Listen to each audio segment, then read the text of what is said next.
शन्नो मित्रः शं वरुणः शन्नो भवत्वर्यमा शन्न इन्द्रो बृहस्पतिः शन्नो विष्णुरुक्रमः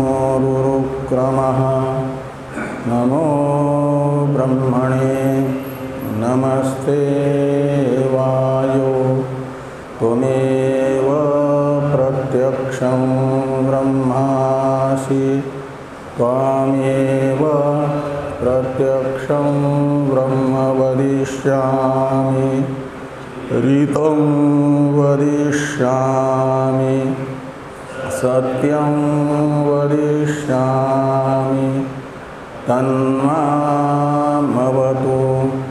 तद्वक्तारमवतु अवतु माम् अवतु वक्तारम् ॐ शान्ति शान्ति शान्तिः। शङ्करं शङ्कराचार्यं केशवं बादरायणं सूत्रभाष्य कृतौ वन्दे भगवन्तौ पुनः पुनः। ईश्वरो गुरुरात्मेति मूर्तिभेदविभागिने व्योमवद् व्याप्तदेहाय दक्षिणामूर्तये नमः। ॐ शान्ति शान्ति शान्तिः।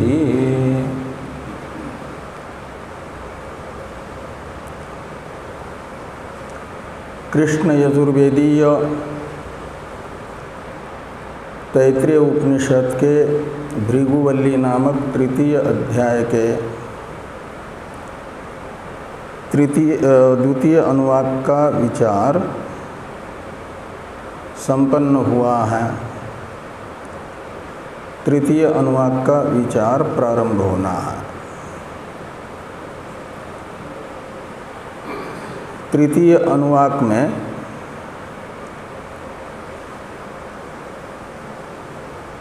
ब्रह्म जिज्ञासु ऋषि भृगु जी ने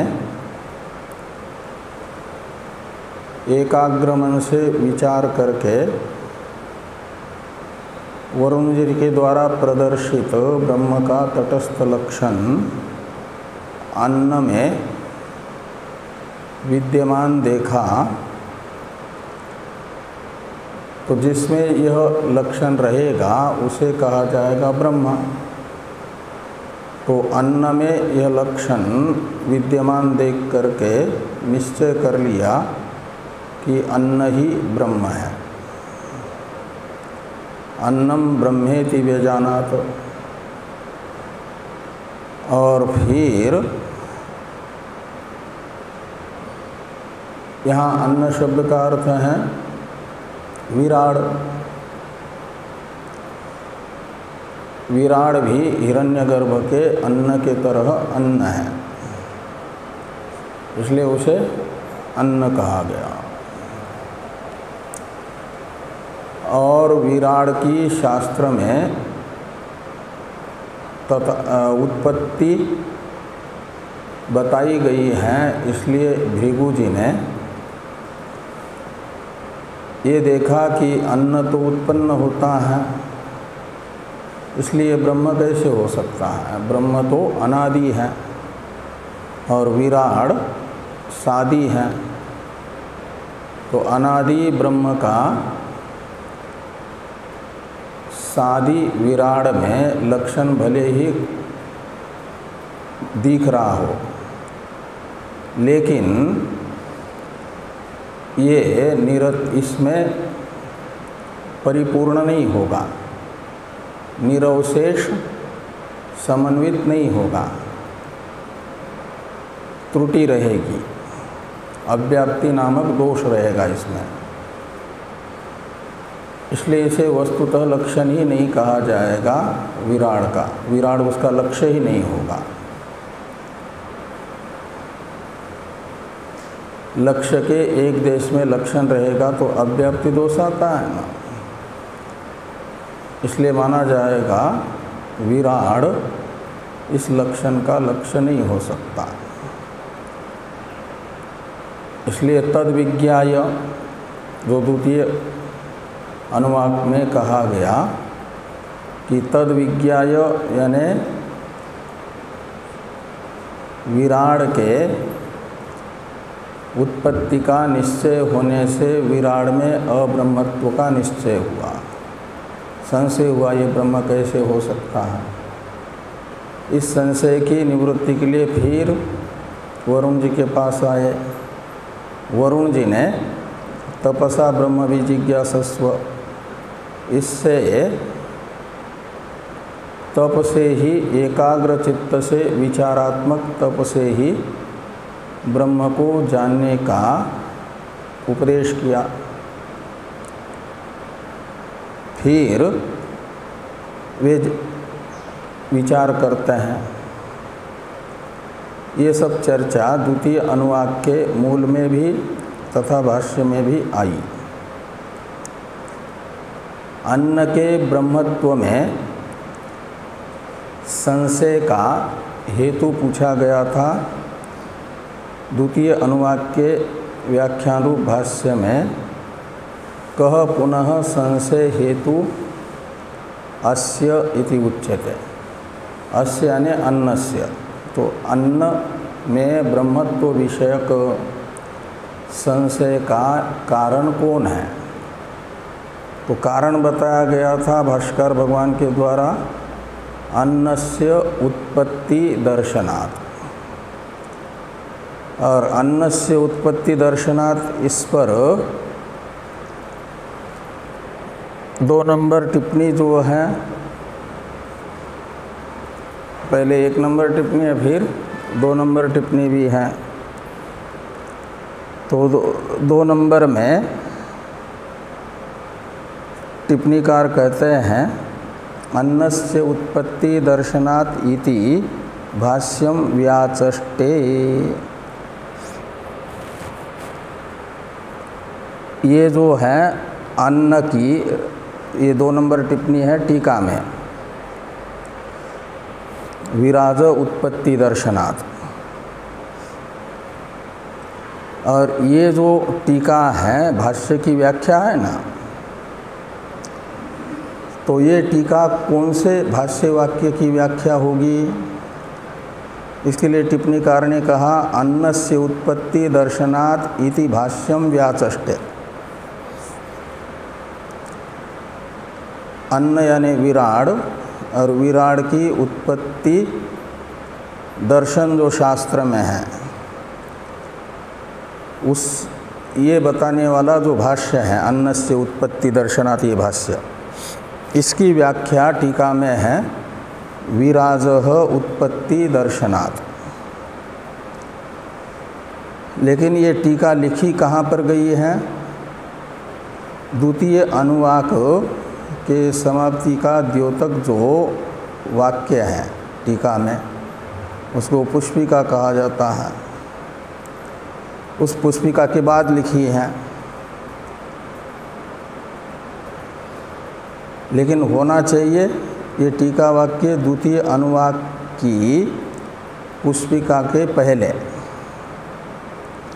टिप्पणीकार के अनुसार, क्योंकि अन्नस्य उत्पत्ति दर्शनात् ये भाष्य तो द्वितीय अनुवाक का है ना।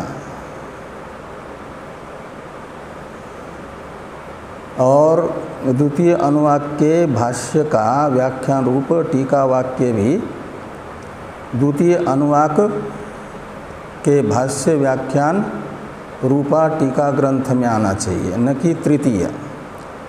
ये तो लग रहा है तृतीय के प्रारंभ में वाक्य है टीका का। इसलिए टिप्पणीकार के अनुसार ये समझना कि ये इति श्रीमद् परमहंस ये वाक्य लिखने से पहले लिखा गया है। इसमें उत्पत्ति दर्शनात् में दर्शन शब्द का तो अर्थ होता है चक्षु इंद्रिय से ग्रहण। लेकिन विराट की उत्पत्ति हम लोग तो देख नहीं सकते ना, हम लोग तो विराट के कार्य हैं। इसलिए वहाँ उत्पत्ति दर्शनात् का टीका का टिप्पणी में टिप्पणीकार ने अर्थ किया विराज उत्पत्ति दर्शनात्, यानी श्रुति स्मृतिषु, ये जोड़ दिया। श्रुति स्मृति में विराट की उत्पत्ति देखी जा रही है का मतलब विराट उत्पत्ति का श्रवण हो रहा है। यहाँ दर्शन है श्रवण इंद्रिय से होने वाला ज्ञान। कहाँ वो कौन सी श्रुति है? तो श्रुति बताई ततो विराड अजायत। तो यहाँ विराड में ड पूरा है ना, ततो विराड अजायत, इसमें हल किया है, हल नहीं होना चाहिए, ड पूरा होना चाहिए। टिप्पणी में पढ़ रहा हूँ मैं। तो ततो विराड अजायत, ये जो श्रुति है और स्मृति है, मनुस्मृति का वाक्य टिप्पणी में बताते हैं टिप्पणीकार कि द्विधा कृत्वात्मनो देहम अर्धेन पुरुषो अभवत, अर्धेन नारी तस्यांस विराजम असृजत प्रभुः। तो यहाँ असृजत क्रियापद के कर्ता के रूप में प्रभु शब्द का अर्थ निकलेगा। और प्रभु शब्द का अर्थ यहाँ पर करना हिरण्यगर्भ। तो प्रभु ने यानी हिरण्यगर्भ ने विराजम असृजत, तो सप्रभु यानी उस हिरण्यगर्भ ने विराजम असृजत का अर्थ है विराट की सृष्टि की। कैसे की? तो कहते हैं पहले आत्मनो देहम द्विधा कृत्वा, जो अपना शरीर है हिरण्यगर्भ का, उसे हिरण्यगर्भ ने दो विभाग में कर दिया। अपने शरीर के ही दो विभाग कर दिए। हिरण्यगर्भ का शरीर कौन है? हाँ? ये समष्टि यानी ब्रह्मांड, ये हिरण्यगर्भ का ये है ना, उसी को विराट भी कहते हैं। उसी से आधे से विराट हुआ है, आधे से नारी हुई है। बृहदारण्यक उपनिषद में कहा गया शतरूपा और मनु की उत्पत्ति हुई। अपने शरीर को द्विधा कैसे विभक्त किया? तो जैसे बादाम को पानी में भिगा दो, फिर उसका छिलका निकाल करके अंदर से बराबर दो भाग होते हैं कि नहीं? अंकुरित होने वाले जितने भी द्विदल अन्न हैं, गेहूँ हैं, मूंग हैं, उड़द हैं और ये सब है, इनको भिगा जब किसान बोते हैं तो दो भाग में विभक्त होता है, तो द्विधा विभज्य। फिर आधा भाग जो विराट के शरीर का था, क्या हिरण्यगर्भ के शरीर का था, वो बन गया पुरुष, और आधे भाग से नारी बन गई। वो जो पुरुष हैं, आधे भाग से उत्पन्न हुआ, वो विराट है, ये कहते हैं। तो आत्मनो देहम द्विधा कृत्य अर्धेन पुरुषो अभवत, तो आधा जो देह का भाग है उससे पुरुष हुआ, और अर्धेन नारी अभवत जोड़ देना, तो आधे भाग से नारी बन गया। यह अर्धनारी नटेश्वर है। और तस्याम स विराजम असृजत प्रभु, और उस तस्याम नार्याम अपने शरीर के आधे भाग से बनाई गई जो नारी है उसमें विराड प्रकट हुए। इस प्रकार ये विराड की उत्पत्ति मनुस्मृति बता रही है। इस मनुस्मृति के वाक्य में आया हुआ जो सप्रभु शब्द है उसका अर्थ कर दिया टिप्पणी में टिप्पणीकार ने हिरण्यगर्भ।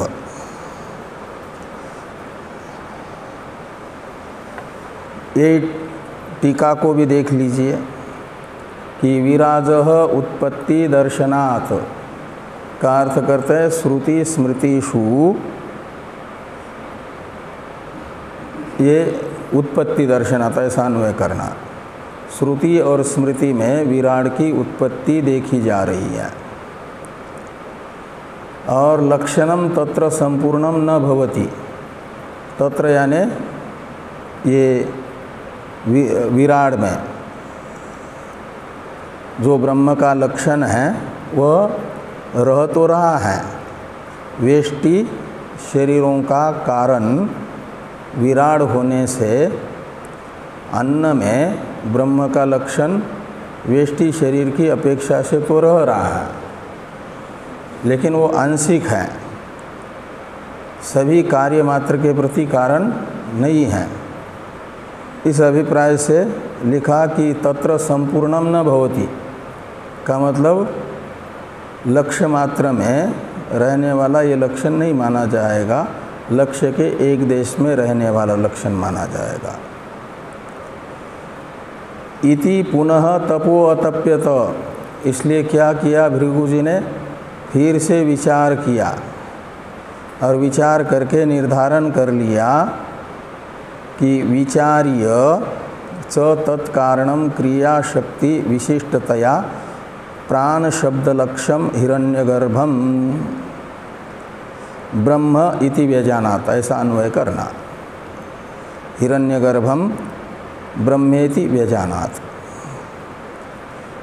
तो विचार करके एकाग्र मन से फिर तत्कारणम में तत्शब्द का अर्थ निकलेगा अन्न का यानी विराड का कारण जो हिरण्यगर्भ है, तत्कारणम का अन्वय जाएगा हिरण्यगर्भ के साथ।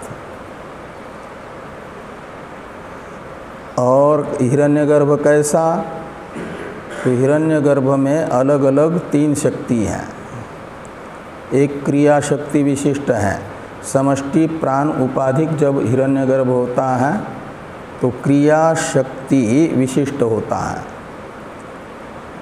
समष्टि मन रूप उपाधि वाला हो जाता है हिरण्यगर्भ, तो उसी हिरण्यगर्भ को कहा जाता है कि वह संकल्प शक्ति से विशिष्ट है। और वही समष्टि बुद्धि रूप उपाधि से युक्त हो जाता है, तो बुद्धि का जो धर्म है अध्यवसाय निश्चय, तो अध्यवसाय शब्दित निश्चय से विशिष्ट बन जाता है। इस प्रकार ये 3 दिखाने के लिए 3 में से पहले यानी 3 अनुवाक आगे वाले जो आएंगे, तीसरा चौथा और 5वां, इसमें क्रमतः हिरण्यगर्भ को ही ब्रह्म के रूप में जानेंगे कौन, भृगु जी विचार करके। तो पहले क्रिया शक्ति विशिष्ट प्राण उपाधिक हिरण्यगर्भ को ब्रह्म के रूप में जाना। ये दिखाने के लिए यह लिखते हैं कि तत्कारणम क्रिया शक्ति विशिष्टतया प्राण शब्द लक्ष्यम हिरण्यगर्भम ब्रह्मेति व्यजानात्, ऐसा अन्वय करना। ऐसे आगे वाले 2 अनुवाकों में संकल्प अध्यवसाय शक्ति विशिष्टतया च मनोविज्ञान शब्द लक्ष्यम ब्रह्मेति व्यजानात्, तो संकल्प शक्ति से विशिष्ट को मनो ब्रह्मेति व्यजानात्, वहाँ पर मन शब्द से लेना संकल्प विशिष्ट, संकल्प शक्ति विशिष्ट मन उपाधिक ब्रह्म। तो वो भी कौन है? हिरण्यगर्भ ही। तो तीनों पर्याय में हिरण्यगर्भ को ब्रह्म के रूप में जाना, क्योंकि पहले तो ब्रह्मानंद वल्ली में 5 कोश बताए हैं ना, उन 5 कोशों में से 3 कोश सूक्ष्म शरीर अंतपाती है, प्राणमय कोश भी सूक्ष्म शरीर अंतपाती है, मनोमय और विज्ञानमय। तो यहाँ पर भी समष्टि सूक्ष्म शरीर में 3 कोश बताए जा रहे हैं।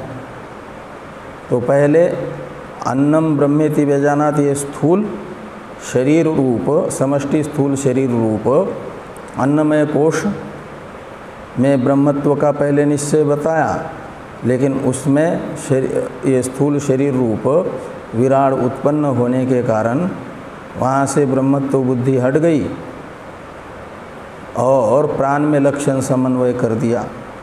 इस अभिप्राय से लिखा है कि विचार्य च तत्कारणम क्रियाशक्ति विशिष्टतया प्राण शब्द लक्ष्यम हिरण्यगर्भम ब्रह्मेति वेजानात। अभी इतना इस पर्याय में हम लोगों को देखना है तृतीय अनुवाक में।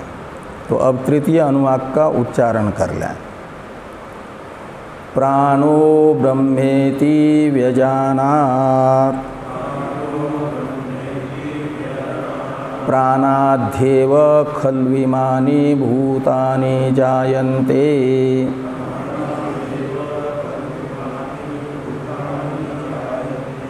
प्राणेन जातानि जीवन्ति प्राणं प्रयन्त्यभिसंविशन्तीति तद्विज्ञाय पुनरेव वरुणं पितरम् उपससार अधिहि भगवो ब्रह्मेति तंहोवाच तपसा ब्रह्म विजिज्ञासस्व तपो ब्रह्मेति स तपो अतप्यत स तपस्तप्त्वा। तो प्राणो ब्रह्मेति व्यजानात्, तो एकाग्र मन से चिंतन करके अन्नमय कोश से, समष्टि अन्नमय कोश से ब्रह्मत्व बुद्धि तो हट गई।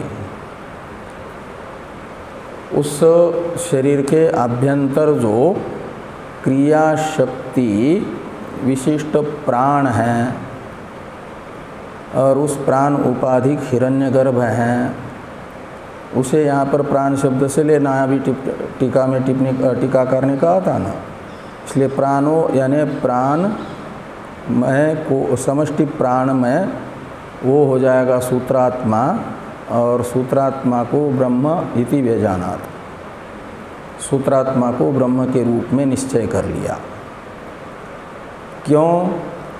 तो कहते इसलिए कि ब्रह्म का लक्षण आचार्य वरुण जी ने बताया हुआ भृगु जी देख रहे हैं सूत्रात्मा में समन्वित होता हुआ। वही आगे बताया कि प्राणाध्येव खलु इमानि भूतानि जायन्ते ही, यानी जिस कारण से प्राण से ही ये सारे भूत यानी वेष्टि शरीर उत्पन्न हो जाते हैं, और प्राणेन जातानि जीवन्ति, प्राण के रहते हुए ही स्थित हैं। स्थिति का कारण भी प्राणियों के प्राण ही हुआ। और प्राणम प्रयन्त्य अभिसंविशन्ति, और अंत में प्राण में ही विलीन हो जाते हैं। इसलिए प्राण में ब्रह्म का लक्षण घटने के कारण प्राण यानी सूत्रात्मा ही ब्रह्म है, ये निश्चय कर लिया। लेकिन फिर थोड़ा विचार करते करते उनके अंदर से स्फुरन हुआ कि जैसे अन्नमय कोश की उत्पत्ति बताई गई है विराट की, ऐसे प्राण की भी, सूत्रात्मा की भी उत्पत्ति बताई गई है शास्त्र में। अतः ये भी विराट के तरह शादी ही हुआ। तो अन्न के तरह शादी होने से ये भी इसमें लक्षण भले ही आंशिक रूप से घट जाए, लेकिन निरपेक्षतया समन्वय लक्षण का सूत्रात्मा में भी नहीं हो रहा है, ये निश्चय करके तद विज्ञाय का अर्थ है। यानी सूत्रात्मा के भी अब्रह्मत्व का निश्चय करके फिर क्या किया कि पुनरेव वरुणम पितरम उपससार, फिर से अपने आचार्य तथा पिता वरुण जी के पास आए, उनसे प्रार्थना की कि हे भगवान मुझे ब्रह्मोपदेश करिए। आचार्य ने वही उपदेश किया जो पहले किया था। तंग हो वाच, तो तम यानी भृगुम, आचार्य वरुण वाच, ऐसा अन्वय करना, वरुण का अध्यार कर लेना ऊपर से। तो आचार्य वरुण जी ने ब्रह्म जिज्ञासु भृगु जी से कहा क्या कि तपसा ब्रह्म विजिज्ञासस्व, विचार से, एकाग्र मन से विचार रूप तप से तुम ब्रह्म को जानो। अर्थात ये ब्रह्म का जो मैंने लक्षण बताया है उसका समन्वय निरपेक्षतया जिसमें होता है उसका निश्चय कर लो ब्रह्म रूप से। क्यों तो कहते हैं तप से ही क्यों करना है, तो कहते हैं तपो ब्रह्मेति। तो तप ये ब्रह्म विद्या का उत्कृष्टतम साधन होने से उसका ब्रह्म से अभेदतया निर्देश करती है श्रुति कि तपो ब्रह्म इति।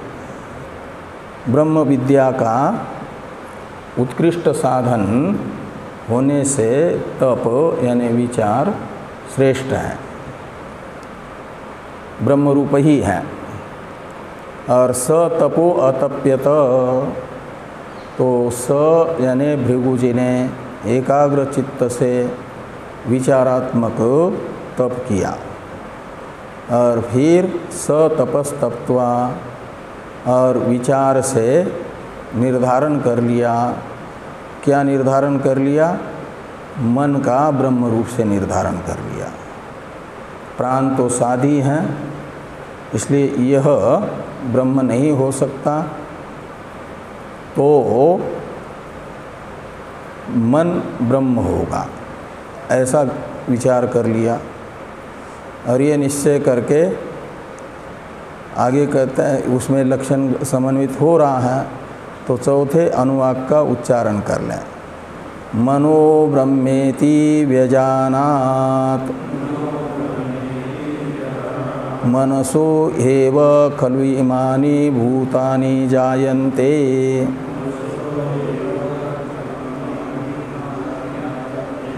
मनसा जातानि जीवन्ति,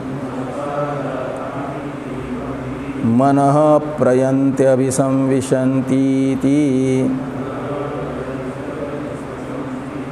तद्विज्ञाय पुनरेव वरुणं पितरम् उपससार, अधिः भगवो ब्रह्मेति, तंहोवाच तपसा ब्रह्म विजिज्ञासस्व, तपो ब्रह्मेति, स तपो अतप्यत, स तपस्तप्त्वा। तो मन का ब्रह्म रूप से निश्चय कर लिया, प्राण में अब्रह्मत्व का संशय हो, ब्रह्मत्व विषयक संशय उत्पन्न हुआ और निश्चय हुआ कि ये अब्रह्म ही है। तब विचार से मन ही ब्रह्म है इसका निर्धारण कर लिया। और मनसो हेव खलु इमानि भूतानि जायन्ते, मन से ही ये सारे प्राणी उत्पन्न होते हैं, मन से स्थित हैं और मन में ही अंत में लीन हो जाते हैं। इसलिए मन ही ब्रह्म है। लेकिन फिर मन भी संकल्प रूप विकार वाला होने से विकारी है और ब्रह्म तो निर्विकार है। तो विकारी मन ब्रह्म कैसे हो सकता है, ऐसा संशय होने पर क्या हुआ तो कहते तद विज्ञाय, यानी मन की भी अब्रह्मता का निश्चय करके पुनरेव वरुणम पितरम उपससार, फिर से अपने पिताजी के पास पूर्ववत आ गए, अधिभगो ब्रह्म इति, इस प्रार्थना के साथ। और पिताजी ने उन्हें वही कहा कि एकाग्र मन से विचारात्मक तप से ब्रह्म को जानो। और फिर क्योंकि ब्रह्म ज्ञान का उत्कृष्ट साधन विचार ही है, इसलिए वो ब्रह्म के जैसा ब्रह्म है। और स तपो अतप्यत, फिर से एकाग्र मन से विचारात्मक तप करके निश्चय कर लिया उन्होंने। स तपस तप्त्वा, तो तपस्या करके विज्ञान का ब्रह्म रूप से निश्चय कर लिया। ये आगे आएगा। तो इस प्रकार ये अब विज्ञानमय कोश का ब्रह्म रूप से निश्चय बताने वाला जो वाक्य है, इसको देखिए, इसका उच्चारण कर लिए पंचम अनुवाक का। विज्ञानम ब्रह्मेति व्यजानात् विज्ञानाद्धेव खलु इमानि भूतानि जायन्ते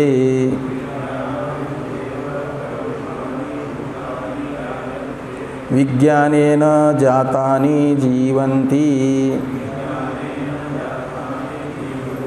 विज्ञानं प्रयन्ति अभिसंविशन्तीति तद्विज्ञाय पुनरेव वरुणं पितरम उपससार आधिहि भगवो ब्रह्मेति तंहोवाच तपसा ब्रह्म विजिज्ञासस्व तपो ब्रह्मेति स तपो अतप्यत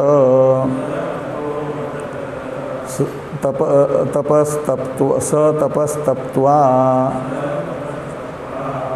खाली तपस्तप्त्वा है कि स तपस्तप्त्वा है? हाँ, इसमें पुराने में स छूट गया है। तो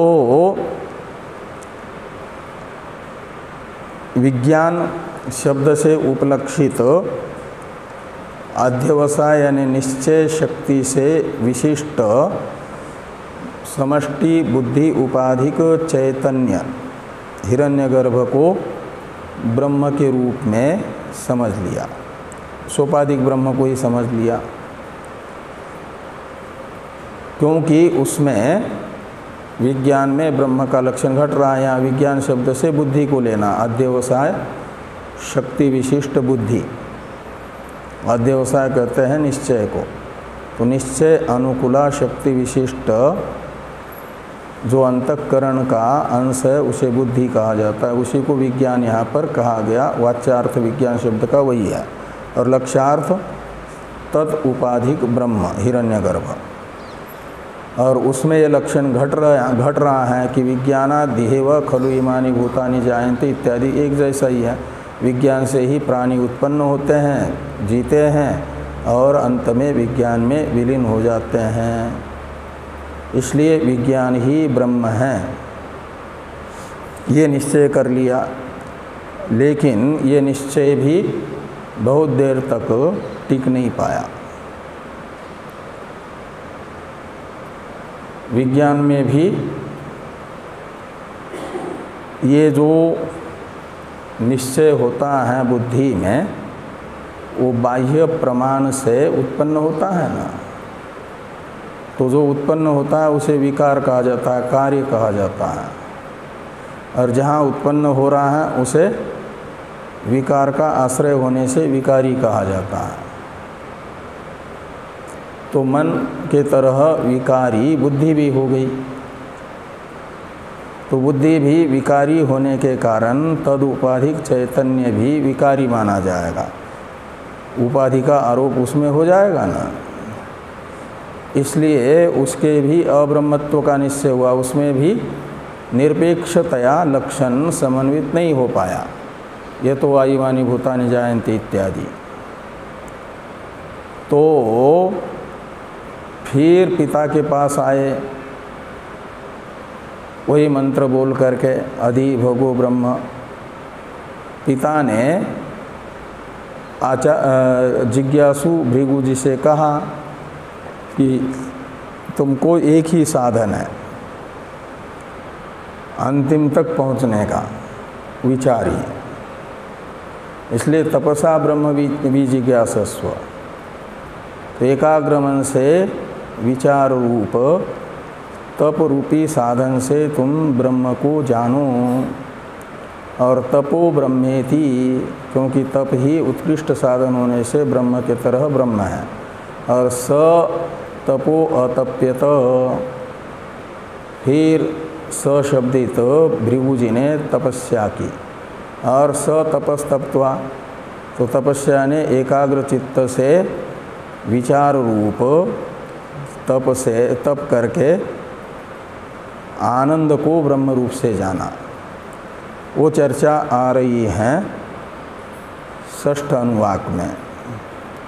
षष्ठ अनुवाक की चर्चा हम लोग कल करते हैं।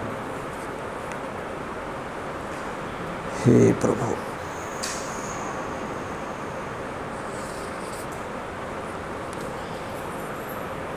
ओम शन्नो मित्रः शं वरुणः शन्नो भवत्वर्यमा शन्न इंद्रो बृहस्पतिः शन्नो विष्णुरुक्रमः। नमो ब्रह्मणे नमस्ते वायो त्वमेव प्रत्यक्षं ब्रह्मासि त्वामेव प्रत्यक्षं ब्रह्म वदिष्यामि ऋतं वदिष्यामि सत्यं वदिष्यामि तन्मामवतु तद्वक्तारमवतु अवतु माम् अवतु वक्तारम्। ओम शांति शांति शांति। शंकरं शंकराचार्यं केशवम्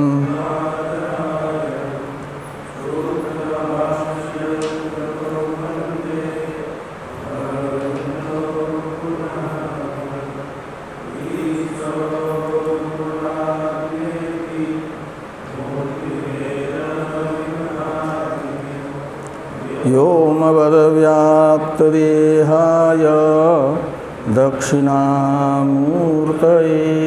नमः। ओम शांति शांति शांति।